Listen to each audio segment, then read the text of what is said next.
Jika punya bukti dan merasa tak bersalah, KPK, Lukas NMB tak perlu khawatir hadiri pemeriksaan. Tribunnews.com, Jakarta, Komisi Pemberantasan Korupsi, KPK, meminta kepada Gubernur Papua Lukas NMB untuk menghadiri pemeriksaan yang dijadwalkan. Hadirnya Lukas bisa menjadi panggung untuk menjelaskan dirinya tidak bersalah. Pemeriksaan penyidikan ini adalah panggung dan juga kesempatan bagi Pak Lukas menjelaskan kalau memang merasa memiliki bukti bahwa yang bersangkutan memang tidak bersalah, kata Komisioner KPK Nurul Gufron dalam Sapa Indonesia Pagi Kompas TV, Selasa, 27 September 2022. Kalau kemudian tidak digunakan kesempatan ini, ya mungkin lantas ada peradilan by the press, kemudian merasa diadili di media massa. Kami berharap, kita bernegara hukum maka kemudian agar tidak merasa diadili di media massa, silahkan datang ke KPK dan mari kita gunakan proses ini secara dewasa. Lukas NMB, kata Gufron, tidak perlu khawatir untuk menjalani pemeriksaan yang dijadwalkan oleh KPK. Jika dalam kondisi tidak sehat, KPK tentu saja tidak akan melakukan pemeriksaan terhadap calon terperiksa. Sederhana saja, pada saat panggilan, kalau memang datang menghadap KPK, pasti pertanyaan pertama apakah Anda sedang sehat, kalau memang ternyata, oh tidak saya sakit, tentu kami tidak akan melanjutkan pada pertanyaan-pertanyaan berikutnya, ujar Gufron. Nanti kemudian akan kami tunda sampai merasa sehatnya kapan, tapi hal-hal seperti ini tentu kemudian perlu dibuktikan secara objektif bahwa sakitnya seperti apa. Dalam keterangannya, Gufron juga menegaskan proses hukum yang dilakukan KPK terhadap Gubernur Papua Lukas NMB tidak ada kaitannya dengan unsur politik. Tidak ada di KPK urusan politik, mau urusan politik, mau urusan bisnis, mau urusan asmara boleh saja itu disebutkan, tapi di hadapan KPK, KPK menggunakan kacamata alat bukti, kata Gufron. Diketahui, tersangka kasus dugaan suap dan gratifikasi APBD Provinsi Papua, Gubernur Papua Lukas NMB telah mangkir 2 kali dari panggilan Komisi Pemberantasan Korupsi, KPK. Adapun alasan Lukas NMB tidak bisa penuhi panggilan dari lembaga anti rasuah karena sedang sakit, sebagaimana disampaikan kuasa hukumnya Stefanus Roy Rening.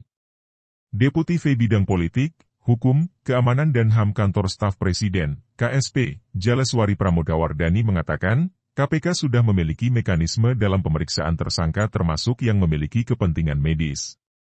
Alasan kesehatan, kata dia, sebaiknya tidak dijadikan alasan untuk merintangi penegakan hukum. Urusan teknis terkait kepentingan medis, KPK sudah memiliki mekanismenya tersendiri yang pada pelaksanaannya tidak mengurangi hak-hak tersangka, sehingga urusan tersebut semestinya tidak secara sadar dan sengaja diperlakukan sebagai alasan yang dapat dipersepsikan merintangi upaya penegakan hukum, kata Jaleswari, Selasa, 27 September 2022. Menurutnya, sangat ironis seorang pejabat yang seharusnya memberikan contoh menghormati hukum, justru bertindak sebaliknya. Yang semestinya memberikan contoh dan komitmen tinggi dalam menghormati proses hukum yang tengah dihadapinya justru tidak memperlihatkan contoh dan komitmen tersebut secara maksimal, katanya. Ia menyebut, pernyataan Presiden Jokowi yang meminta semua pihak menghormati hukum merupakan refleksi terhadap dinamika yang terjadi sekarang ini. Siapapun yang berperkara harus menghormati panggilan KPK. Pernyataan Presiden Joko Widodo pada Senin 26 September lalu bila ditelaah lebih dalam sesungguhnya merupakan refleksi mendalam atas dinamika yang sedang berkembang saat ini terkait proses penegakan hukum yang tengah diupayakan oleh KPK, pungkasnya. Kasus bisa dihentikan. KPK memiliki 3 syarat untuk bisa menghentikan suatu perkara yang masuk dalam tahap penyidikan, termasuk kasus Lukas NMB. Wakil Ketua KPK Nawawi Pomolango memerinci, syarat pertama penyidik menghentikan proses hukum apabila tidak ditemukannya bukti yang cukup. Yang kedua bila kemudian penyidik mengeklaim kalau perkara ini bukan perkara pidana, ketiga kalau penyidikan itu dihentikan dengan didukung, misal tersangka meninggal dan sebagainya, kedaluarsa perkaranya, ucap Nawawi di Gedung Merah Putih KPK, Jakarta Selatan, Selasa, 27 September 2022.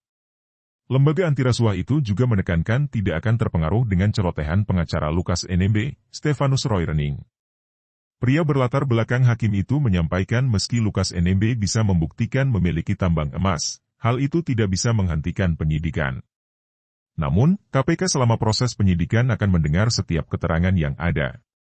Ada tidaknya soal yang bersangkutan memiliki tambang emas atau apapun itu, silakan disampaikan di dalam pemberian keterangan di depan teman-teman penyidik, kata Nawawi. Sebelumnya, Stefanus Roy Rening kuasa hukum Gubernur Papua Lukas NMB menawarkan kepada KPK untuk menempuh restoratif justice atau keadilan restoratif terkait kasus dugaan korupsi yang menjerat kliennya.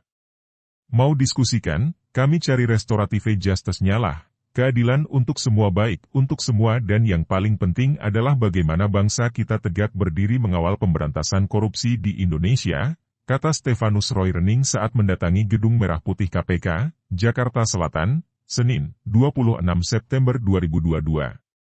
Tawaran restoratif justice ini disampaikan mengingat kondisi kesehatan Lukas NMB yang tidak memungkinkan untuk memenuhi panggilan pemeriksaan KPK. Tak disukai. Mantan Panglima OPM Lambert Pekikir turut menyoroti soal dugaan kasus korupsi bernilai ratusan miliar rupiah yang dilakukan Lukas NMB. Ia merasa wilayah Papua saat ini sedang dipimpin oleh orang-orang yang kurang peduli pada kesejahteraan rakyatnya. Pemimpin yang ia maksudkan termasuk Gubernur Lukas NMB. Maka sudah sepantasnya KPK memeriksa Gubernur Lukas NMB atas dugaan kasus penyalahgunaan uang rakyat, kata Lambert Pekikir. Selasa, 27 September 2022.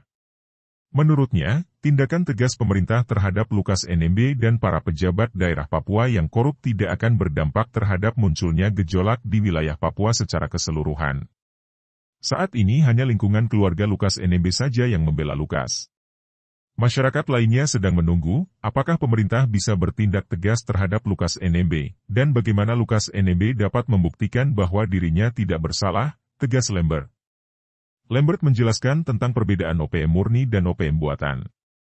Di mana, OPM murni, punya visi dan misi untuk memperjuangkan Papua merdeka. Agendanya berbeda dengan OPM buatan.